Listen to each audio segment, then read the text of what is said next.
पहले ही बोलता हूँ खतरों के खिलाड़ी बहुत कहाँ दिखूँ, मतलब बहुत मज़ा आया। खतरों के खिलाड़ी में पहले ही बोलता हूँ कि बहुत ही टॉप में होने के बाद ही बहुत अंडररेटेड है, क्योंकि टीवी में जो हम लोग करते हैं उसका सिर्फ 2% दिखता है। और जो मज़ा आया वहाँ पर जाकर, तो ट्रॉफी लिफ्ट करना तो एक वो टिक था कि हाँ चीज़ें हो गई, लेकिन इट वाज अमेजिंग। बहुत ब्यूटीफुल एक्सपीरियंस था जो आपको कभी करने को नहीं मिलेगा। So I feel very blessed and happy and lucky. आपका कौन सा फेवरेट स्टंट रहा है उसके अंदर? Centre look please. अच्छा इधर ही देखो हमेशा। कौन सा कैमरा है मेरा, ये है क्या? आप ओके सेंटर गॉड। लुक सबको मिलेगा। फेवरेट स्टंट मेरा एक्चुअली डायनामिक स्टंट रहते थे, जहाँ पर चॉपर्स आते हैं और पानी के अंदर आप कूदते हो और जो भी चीज़ें होती है, तो उसमें बहुत सारी चीज़ें, मैं तो चॉपर में बैठा भी नहीं था ढंग से पहले। सो ऐसा कुछ होगा, एवरी सब स्टंट की एक स्पेशलिटी थी। सीनिक बहुत अच्छा था, बट चॉपर स्टंट और वाटर स्टंट एक्चुअली बहुत बहुत बहुत एक्साइटिंग था। कितना चैलेंजिंग था टीनू आपके लिए, जबकि सारे जितने भी लोग थे एक से बढ़कर एक थे, तो आपके लिए कितना चैलेंजिंग? नहीं बहुत ही चैलेंजिंग था यार। आपको लगता है टीवी में देखकर, जैसे मैंने पहले बोला, आपको समझ में नहीं आता है वहाँ पर जाकर कि क्या होने वाला है। आई रिमेंबर पहला ही दिन था और हम लोग वहाँ पर जान रहे थे क्रू को, लोगों से बात कर रहे थे, शिव, अर्जित, नायरा, जितने भी अपने, उन लोग से, अर्चना, सबसे मिल रहा था, और एकदम से चॉपर आया। तो जो फीलिंग होती है आप उसको पकड़ते हो, वो आपको कभी ज़िंदगी में मिलेगी नहीं। आप राइड में भी बैठते हो तो आप पैसे देकर बैठते हो, आप उसको रुकवा सकते हो, कुछ कर सकते हो। तो यहाँ पर कैमरा है, रोहित सर सामने है, सब देख रहे हैं, आपकी इमेज है, तो इतनी सारी चीज़ें आपके दिमाग में चल रही होती है, तो आप एक अलग ही एक चीज़ है। तो बहुत सारे लोग इसलिए स्टंट करने के बाद रोने लगते हैं, और उनको साइलेंस चाहिए रहता है। वो बोलते हैं भाई मुझे 10 मिनट दे दे, मुझे थोड़ा सा बैठना है। तो वो एक बहुत डिफरेंट फीलिंग है, जहाँ पर आपने कभी ज़िंदगी में अपने आप को इतना पुश किया ही नहीं है।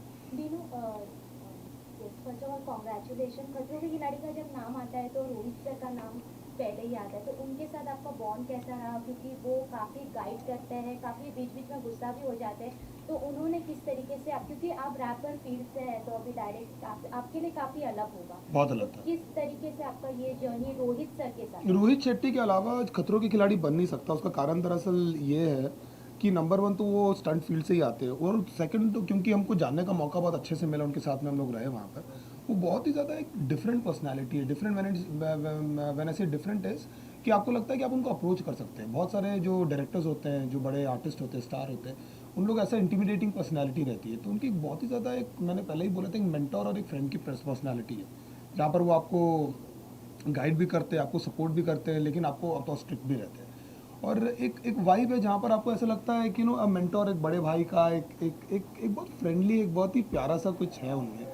जो ना ही कहीं मुझे एक ऐसा लालच है कि मेरे को कभी उनके साथ काम करना है, ना ही मैं ये सब कुछ रखता हूँ अपने दिल में। वो जो होगा होगा, वो तो उन्होंने बोला भी था, लेकिन उसके अलावा उनकी पर्सनैलिटी इतनी अच्छी है कि ऐसा लगता है कि बहुत बहुत रिस्पेक्ट निकलता है अंदर से। It's not about any work related thing. It's just his aura. It's very friendly and you want him in the room. Renu, ये जानना चाहेंगे आपका, हमने अभी तक के जितने भी एपिसोड रिलीज हुए हैं, आपका फर्स्ट अब तक का बहुत तगड़ा आपने स्टंट किया, बट फैजू का जब आपके साथ एक वाटर वाला था, वहाँ पर आप थोड़ा स्ट्रगल कर रहे थे। पता नहीं क्या हो गया था मेरे को कोई आइडिया नहीं है एक्चुअली। पता नहीं, वो दिमाग, उसके पहले मेरा उल्टा डिप वाला हुआ था उसके साथ में, सौंदूस के साथ में। तो मैं गया तो एक बार होता है शायद, वो ना वो फॉर्म ख़राब हो जाता है आपका। तो मैं जैसे ही पानी के अंदर गया, एक बार मुझे थोड़ी सी घबराहट हुई, जो कभी मुझे होती नहीं, क्योंकि मेरे पानी के स्टंट सारे बहुत अच्छे हुए थे। तो मैं जैसे ही गया ऊपर आया तो मेरा हाथ पूरा छिल गया था वहाँ पर, तो मुझे चोट लग गई थी। तो पता नहीं क्या हो गया, रोहित सर ही बोले थे क्या कर रहा है डी। सो या इट वाज, वो होना भी ज़रूरी है ना, थोड़ा सा स्टोरी में ट्विस्ट टर्न्स होना बहुत इंपॉर्टेंट है। चैलेंजर्स के साथ स्टंट करके कैसा लगा? बहुत अच्छे सब लोग, कभी ऐसा लगा नहीं कि कोई चैलेंजर है। जब आप अंदर जाते हो तो आपको सिर्फ स्टंट खत्म होना होता है, लेकिन कोई भी, मतलब सारे लोग, स्पेशली अरिजीत और शिव, सब लोग ना, एवरीबडी, लेकिन I will say Arijit and Shiv मोर, क्योंकि मैं बहुत क्लोज हूँ उनके। हम लोग ने बहुत टाइम पास किया साथ में, तो ऐसा लगता नहीं था कि, ऐसा लगता था भाई संभालना, चोट वोट नहीं लगे। बाकी कोई भी जीते चलता है। अरिजीत ने और मेरा स्टंट हुआ था and he did so well. उसने 10 फ्लैग निकाले थे और मैंने 2 ही निकाला था, और मुझे बिल्कुल भी ऐसा बुरा नहीं लगा कि यार अरिजीत ने मुझे हरा दिया। हमारा वो हो गया था। और वहाँ के लोकल लोग भी बोलते थे कि जितने भी ग्रुप आए, जितने भी, आप लोग का ग्रुप सबसे टाइट है, कि कभी ऐसा किसी के बीच में मिसअंडरस्टैंडिंग नहीं हो। थोड़ा बहुत होता है, इतने 2 महीने साथ में हो तो पेरेंट्स के साथ भी हो जाएगा आपका थोड़ा बहुत। कहा सुनी। बाकी I don't know how to say about this experience actually. मैं बहुत डर रहा था वहाँ जाने से पहले कि यार क्या चीज़ें होगी, लेकिन मैंने बोला रोहित सर को, बोला सर वापस बुलाने में आऊँगा। दिनों आप क्या कहना चाहेंगे, फिजिकल और मेंटल, फिजिकल स्ट्रेंथ या मेंटल स्ट्रेंथ, दोनों में से क्या इम्पोर्टेंट है? एक journey मेंटल है। स्ट्रेंथ आपके पास है लेकिन आपकी बॉडी आपका साथ नहीं दे रही तो फिर नहीं हो पाएगा, लेकिन मेंटल स्ट्रेंथ बहुत ज़्यादा ज़रूरी है क्योंकि वो हो जाता है, क्योंकि पहले मुझे लग रहा था कि बहुत ज़्यादा स्ट्रेंथ रिलेटेड चीज़ होने वाली है, but the way that girls have pulled it of, आपने देखा ही है कि रश्मित ने कैसा परफॉर्म किया, या फिर अर्चना ने, या फिर सब लोगों ने, कि सौंदूस ने, सब लोगों ने कैसा परफॉर्म किया, Aishwarya, Naira, everybody, Daisy, everybody. So mentally you have to like convince your mind all the time. जब वो फीलिंग होती है, जब ठंड, एक तो आप लोगों को पता नहीं है कि वहाँ पर ठंड कितनी थी, ऑडियंस को कभी ये दिखा नहीं. जब आप चॉपर से बाहर आते हो वैसे और आप नीचे झाँकते हो और जो पानी ऊपर आता है आपके चॉपर के पंखों से, और वो चॉपर पूरा हिल रहा होता है और रोहित सर बहुत दूर खड़े होकर बोलते हैं, तो आपके दिमाग को आपको बोलना पड़ता है कि ये बहुत बहुत डिफरेंट गेम है. कभी, मैं वापस बोल रहा हूँ कि टीवी में नहीं दिखेगा आपको, कि जब आपको कन्विंस करके आप बोलते हो कि यार ब्रो करना है अभी एक, तो आपके अंदर ना सब कुछ बदल जाता है और आपका दिमाग कॉन्स्टेंटली आपको बोलता रहता है लाइफ सामान की क्विट क्विट क्विट, छोड़ना यार, घर जाते हैं, क्या आप कहाँ फंस गए. बट वो फीलिंग सबसे अच्छी ये है कि जब आप कन्विंस करते हो और वो पूरा नेगेटिव जब ट्रांसलेट होकर पॉजिटिव होता है, फिर आप अपने ग्रिप कर, मैं तो अपने हाथ को बोलता था कि भाई देखना, छोड़ना नहीं भाई, यहाँ भरोसा कर रहा हूँ. जैसा ग्रिप करता था तो मैं अपने हाथ को बोलता था लिटरली, मेरा देख, तुझ पे भरोसा कर रहा हूँ, मेरे को मेरा विश्वास मत तोड़ना, मैं ग्रिप कर रहा हूँ, पकड़े रहना. तो इतना आप बॉडी से बात करते हो, इतना अपने आप से बात करते हो. सो आई डोंट नो, मतलब मैंने टैटू भी बनवाया केप टाउन का, तो मैं, मतलब God is been very kind. हम तो स्ट्रीट्स पे थे और उसके बाद ऊपर वाले ने बहुत कुछ दिया और यहाँ तक बैठने का मौका दिया आप लोग के सामने. लेकिन उसके बाद भी बोलता हूँ कि ये 2 महीने मेरे लाइफ के बहुत स्पेशल थे. पूरी जर्नी में टफ कॉम्पिटिटर कौन लगा आपको कॉलेज में? पूरी जर्नी में टफ कॉम्पिटिटर कौन लगा जिससे आपको लगा कि यार अगर ये साथ में रहा तो मैं कहीं ना कहीं पीछे ना रह यार जब मैंने सबसे पहला स्टंट किया था ना, तो मुझे सौंदूस और शिव बहुत ज़्यादा टफ लगे थे. लेकिन जैसे जैसे क्या है ना, खेल आगे बढ़ता जाता है, आप टफनेस लोगों की बदलती रहती है.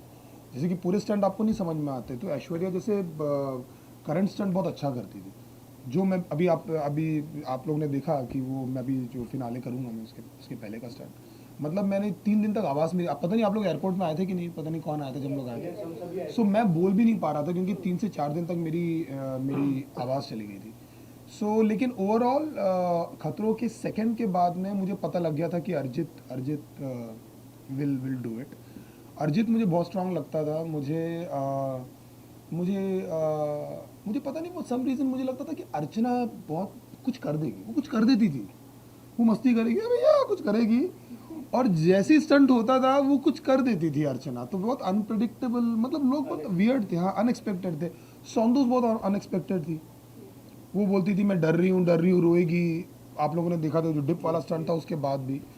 सो अलग, मतलब कुछ तो हो जाता था लोगों को, पता नहीं क्या क्या करते थे, मतलब. तो या मतलब कुछ एरिया थे जहाँ पर मुझे मालूम था कि जैसे कि कुछ लोग नहीं तैर पाते हैं तो उसका मुझे बेनिफिट मिलेगा, या फिर रश्मित करती थी स्टंट, तो उसको भी डर नहीं लगता था. खतरों सब के ऑल सीजन्स में आप एक पहले रैपर रहे जी. जिन्होंने पार्टिसिपेट भी किया जी. और शो को विन भी किया. जी. तो कैसी वो फीलिंग?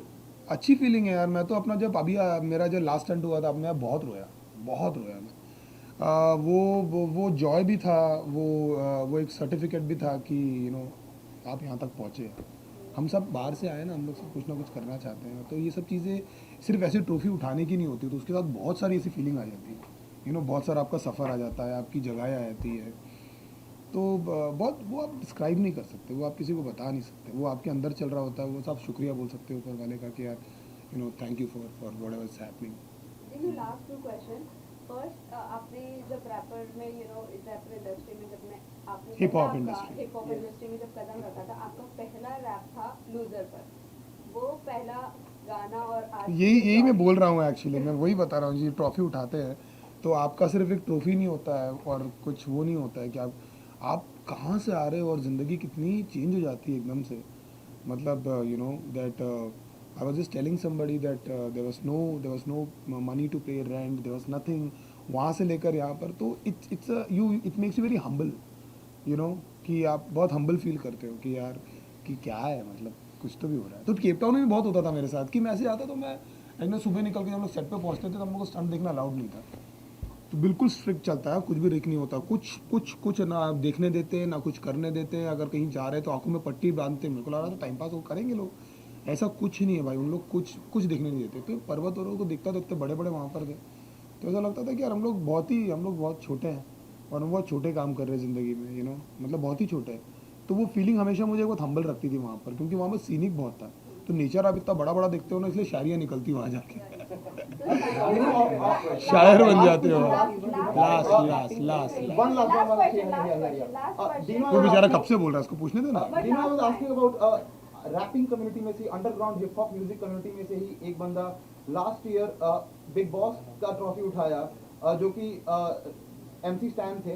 दोनों ही कलर्स के शो हैं, खतरों के खिलाड़ी साथ ही बिग बॉस भी। आपकी जानकारी में, आपके हिसाब से कौन से शो की ट्रॉफी उठाना ज्यादा बड़ी बात है, बिग बॉस या फिर खतरों के खिलाड़ी? कंट्रोवर्शियल सवाल पूछा तो कुछ नहीं यार, दोनों बहुत बड़े शो है और दोनों के लिए आपको कैरेक्टर चाहिए, दोनों के लिए आपके अंदर दम चाहिए। मतलब एक रूम में बंद होकर बातें करना और वहाँ पर इतना कुछ मैनेज करना और फ़ोन नहीं, आपके पास कुछ नहीं, वो भी छोटी मोटी बात नहीं है भाई, वो बड़ी बात है। वो लगता है दूर से, मतलब आपके पास कुछ नहीं है, आप 10 लोग के बीच में पड़े हुए हो और आपको सब लोग देख रहे हैं, आपके कितनी सारी चीज़ें छुपा के रखते हो ना आप लोगों से, बाहर आ रही है आपको पता है, आप विस्पर कर रहे हो तो कैमरा कैप्चर कर रहा है, वो छोटी मोटी बात थोड़ी है। मतलब वो दिखता ईजी है लेकिन it's very tough thing to do. तो सबके लिए एक स्किल चाहिए, सबके लिए एक पर्सनैलिटी चाहिए, सबके लिए एक गुर्दा चाहिए। तो दोनों अपनी जगह, तभी वो शो दोनों इतने बड़े हैं। मतलब इंडिया के टॉप रियलिटी शो ही इसीलिए क्योंकि ये दोनों शो का नेचर ही ऐसा है कि कोई रेगुलर इंडिविजुअल वहाँ टिक नहीं सकता। खतरों में कोई नहीं आ सकता ऐसे मुंह उठा के, वैसे बिग बॉस में नहीं आ सकता कोई। आपको लगता है कि आप वहाँ पर रहोगे, आप इतने लोग के बैठ, सब लोग को अटेंशन चाहिए, सब लोग कुछ कर रहे हैं, उसके बीच में आपको रहना है। सो सबका नेचर अलग अलग, इसलिए Kohli and Bumrah, you know. तो ये नहीं बोल सकते अरे यार बैट्समैन बड़ा, बॉलर नहीं है तो बैट्समैन क्या करेगा भाई। लेकिन क्या तीनों आपको बिग बॉस ने अप्रोच क्या किया, और अगर करें तो क्या आप करना पसंद करेंगे? मैं आई डोंट थिंक कि मैं कर पाऊंगा, क्योंकि मतलब सब लोग करना चाहते हैं लेकिन मुझे लगता नहीं मैं वैसा बना हूँ, यू नो। मेरे को मैं कर नहीं पाऊँ, that's not my show I think. जब खतरों की बात हुई थी तो जितने लोग मेरे को जानते हैं, मेरे दोस्त यार, सब लोग ने बोला भाई ये तेरा शो है, क्योंकि मैं हूँ, गाँव में रहा हूँ, पेड़ों पर चढ़ा हूँ, यू नो, क्या क्या किया है। डैड के यहाँ पर जाते थे तो मैं आंख बंद करता था, मुझे तो बचपन याद आता था, यू नो। तो क्या वहाँ एक पेड़ था और मॉम बोलती थी कि उसमें मत चढ़ा कर, मैं कितनी बार गिरा हूँ वहाँ से। तो वो सब मुझे लगता था कि यार, और बीच में लगता है तो कर लूँगा मैं। तो गॉड इज़ बीन काइंड, चीज़ें हो गई।